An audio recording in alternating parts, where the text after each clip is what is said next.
আসসালামু আলাইকুম, welcome back to my channel. আজকে আমি নুডলস দিয়ে বিকালের জন্য ভীষণ মজার একটা নাস্তা শেয়ার করব। আর এই নাস্তাটার নাম দিয়েছি আমি নুডলস পপসিকল। তো এটা আপনারা খুব সহজে ঝটপট বাসায় বানিয়ে নিতে পারবেন, বাচ্চারা খুবই পছন্দ করবে। চলুন কিভাবে তৈরি করতে হয় দেখে নিই। চুলায় একটা প্যান বসিয়ে সয়াবিন তেল দিয়ে দিলাম 1 টেবিল চামচ পরিমাণ, একটা বড় সাইজের পেঁয়াজ কুচি দিয়ে দিলাম, কাঁচামরিচ দিয়েছি একটা, এখানে দিয়ে দিচ্ছি গাজর কুচি একটা মিডিয়াম সাইজের, আমি গ্রেটার দিয়ে গ্রেট করে নিয়েছি।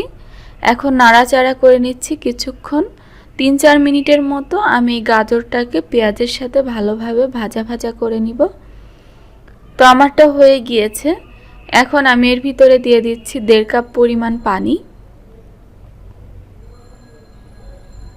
পানিটা দেওয়ার পরে আমি একটু নাড়াচাড়া করে নিচ্ছি এবং পানিটাকে গরম করে নিব। পানিটা যখন ফুটতে শুরু করেছে তখন এর ভিতরে আমি 1 প্যাকেট নুডলস দিয়ে দিচ্ছি, একটু ভেঙে টুকরো টুকরো করে দিয়ে দিচ্ছি। আপনারা যে কোনো ব্র্যান্ডের নুডলস এখানে ব্যবহার করতে পারেন। নুডলসটা দেওয়ার পরে আমি আবারও ভালোভাবে নাড়াচাড়া করে নুডলসটাকে রান্না করে নিব।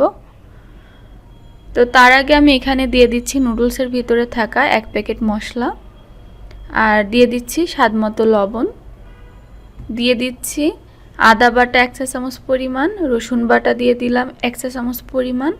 সব কিছুকে আবারও ভালোভাবে আমি মিশিয়ে নিচ্ছি।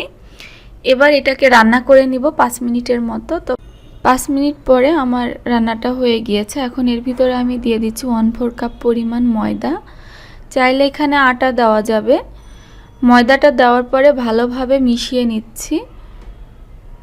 এখন কিন্তু অনবরত নাড়াচাড়া করতে থাকতে হবে। আর চুলাটা আমি এই পর্যায়ে অফ করে দিয়েছি। দেখুন পানিটা কিন্তু শুকিয়ে এসেছে, আর আমি যেভাবে কাজটা করছি এভাবেই করতে হবে। পানিটা পুরোপুরি শুকিয়ে নেওয়ার পরে এর উপর দিয়ে আমি একটু ধনিয়া পাতা কুচি ছিটিয়ে দিলাম, আবারও একটু মিশিয়ে নিচ্ছি। ভালোভাবে মিশিয়ে এটাকে একটা ডোয়ের মতো তৈরি করে নিতে হবে। তো মেশানো হয়ে গিয়েছে। তো আমি চুলার উপরে রেখে দিচ্ছি, বা আপনারা একটা জায়গাতে নামিয়ে নিতে পারেন। যখন এই ডোটা কিছুটা ঠান্ডা হয়েছে তখন আমি হাত দিয়ে একটু মথে নিয়েছি, আর এখন শেপ দেওয়ার পালা।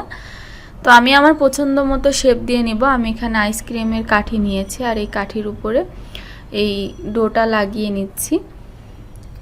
এভাবে করলে বাচ্চারা অনেক বেশি পছন্দ করে। তো আপনাদের বাসায় যদি এই কাঠিটা না থাকে তাহলে আপনাদের পছন্দ মতো যে কোনো শেপ দিয়ে এগুলোকে আপনারা ভেজে নিতে পারেন। তো আমি এখানে পরিমাণ মতো তেল দিয়ে তেলটা ভালোভাবে গরম করে নিয়েছি, আর চুলার আঁচটা মিডিয়াম হাইতে রেখে এই নাস্তাগুলোকে ভেজে নিব। এটা চুলার আঁচটা বাড়িয়েই ভাজতে হবে, যেহেতু ভিতরে কুক হওয়ার কিছু নেই, সব কিছু আগে থেকেই রান্না করা, এই জন্য এটাকে বেশি জাল দিয়ে ভেজে নিতে হবে। উপরটা যখন সুন্দর এরকম একটা কালার চলে আসবে তখন তেল ছাড়িয়ে উঠিয়ে নিতে হবে। তো আমার নাস্তাটা তৈরি করা হয়ে গিয়েছে, দেখতেই পারলেন কত ঝটপট এই মজাদার নাস্তাটা তৈরি হয়ে গেল। তো বাসায় অবশ্যই ট্রাই করবেন, বাচ্চারা থেকে বড়রা সবাই অনেক পছন্দ করবে।